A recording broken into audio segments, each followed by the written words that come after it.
Technique easy এডুকেশনের পক্ষ থেকে সবাইকে শুভেচ্ছা ও অভিনন্দন। আমরা আমাদের গত পর্বে কন্ডিশনাল এবং কন্ডিশনালের পাশাপাশি আরও ২টি নিয়ম নিয়ে আলোচনা করেছিলাম। আমরা এবারে বিফোর আফটারের অনেক গুরুত্বপূর্ণ একটি নিয়ম নিয়ে আলোচনা করব।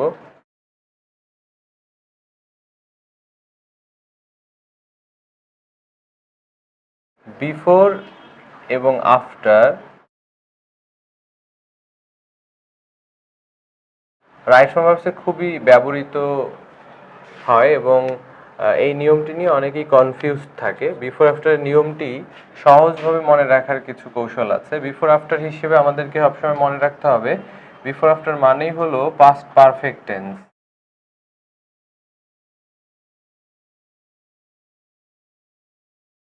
বিফোর অর্থ হচ্ছে পূর্বে বা আগে, এই জন্য বিফোরের আগে সবসময় পাস্ট পারফেক্ট টেন্স হয়।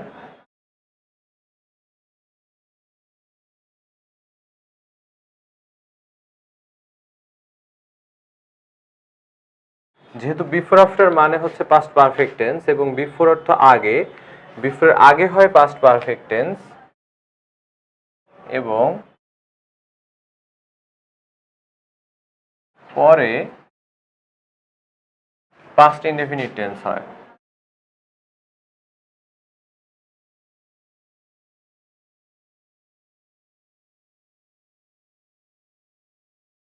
ঠিক একইভাবে আফটারের ক্ষেত্রেও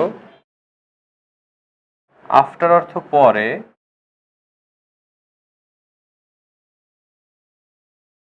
আফটারের পরে পাস্ট পারফেক্ট টেন্স হয়।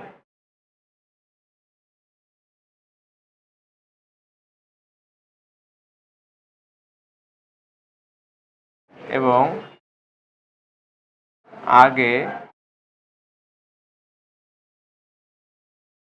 আগে পাস্ট ইনডেফিনিট টেন্স হয়।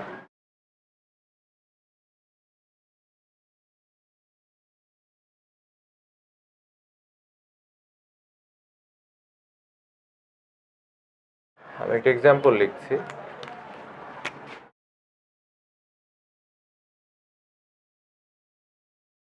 The patient died before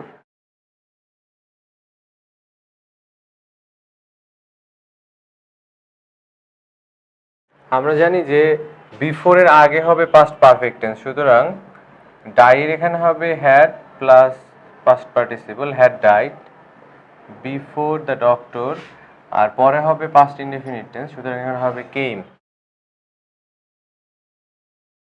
after ক্ষেত্রে ঠিক একইভাবে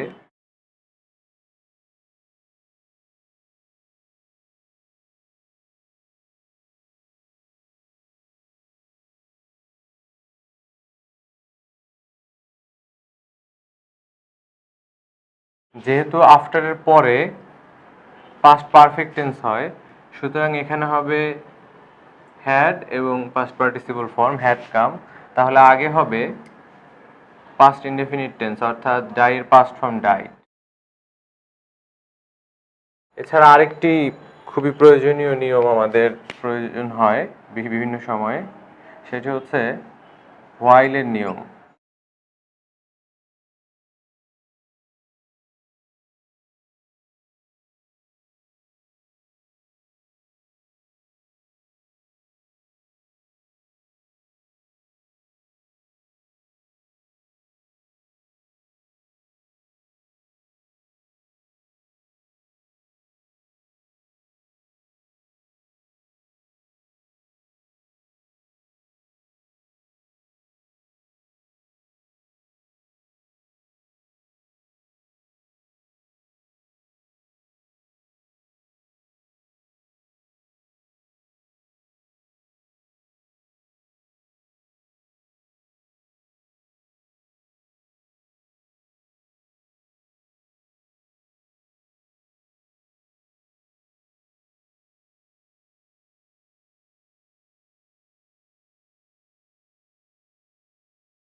হোয়াইল হি ওয়াক আছে, এখানে আমরা যেহেতু জানি হোয়াইলের পরে সাবজেক্ট থাকলে পাস্ট কন্টিনিউয়াস টেন্স হয়, এখানে হবে ওয়াজ ওয়াকিং। আবার হোয়াইলের পরপর যদি ভার্ব থাকে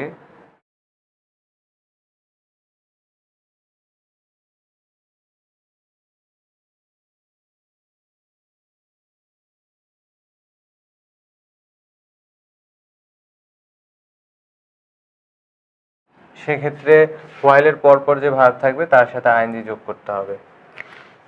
আমরা এই সেন্টেন্সগুলো সলভ করি। আমরা জানি যে জাস্ট, জাস্ট না, অলরেডি, ইয়েট এবার লেটলি, রিসেন্টলি এগুলো থাকলে প্রেজেন্ট পারফেক্ট টেন্স হয়। সেক্ষেত্রে উই জাস্ট ব্র্যাকেটে ডু দ্য ওয়ার্ক হবে প্রেজেন্ট পারফেক্ট টেন্স অনুসারে হ্যাভ এবং মূল ভার্বের past participle form done. We have just done the work. এরপরের সেন্টেন্সটিতে লাস্ট ইয়ার আছে। আমরা জানি যে last year, last month, yesterday এগুলো থাকলে পাস্ট ইনডেফিনিট টেন্স হয়। সুতরাং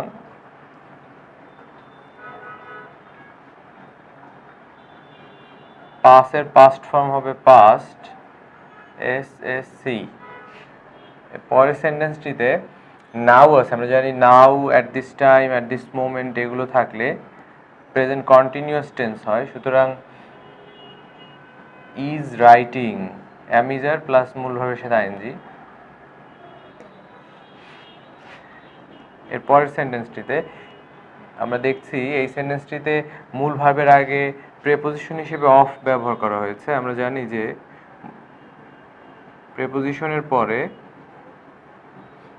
ভার্বের সাথে আইএনজি হয়। Taking tea. এর পরের সেন্টেন্সটিতে দেখতে পাচ্ছি টু এর পরে ভার্ব আছে। আমরা জানি টু এর পরে ভার্বের বেস ফর্ম হয়।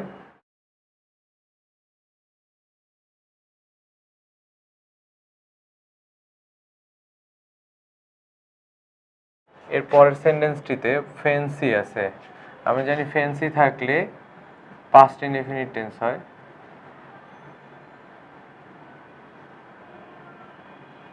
টার্নের পাস্ট ফর্ম হচ্ছে টার্নড হোয়াইট। এর পরের সেন্টেন্সটিতে আমরা থার্ড যে আমরা কন্ডিশনাল করেছিলাম এর মধ্যে থার্ড কন্ডিশনাল দেখতে পাচ্ছি। থার্ড কন্ডিশনালের নিয়ম অনুসারে আমরা জানি যে ইফের সাথে যদি পাস্ট পারফেক্ট টেন্স থাকে তাহলে পরবর্তী অংশে would have, could have, might have ব্যবহার করতে হয়। এরপরে ভার্বের পাস্ট পার্টিসিপল ফর্ম হয় হার। দ্য টিচার ব্র্যাকেটে কাম আফটার দ্য স্টুডেন্টস ব্র্যাকেটে সিট। আমরা জানি বিফোর এবং আফটারের নিয়ম অনুসারে আফটারের পরে হয় পাস্ট পারফেক্ট টেন্স, তাহলে আগে হবে পাস্ট ইনডেফিনিট।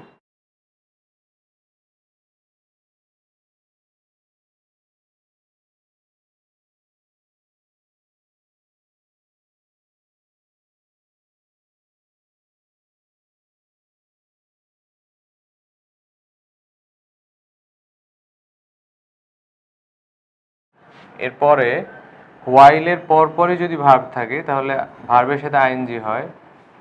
ভিজিটের সাথে আইএনজি হলে হবে ভিজিটিং।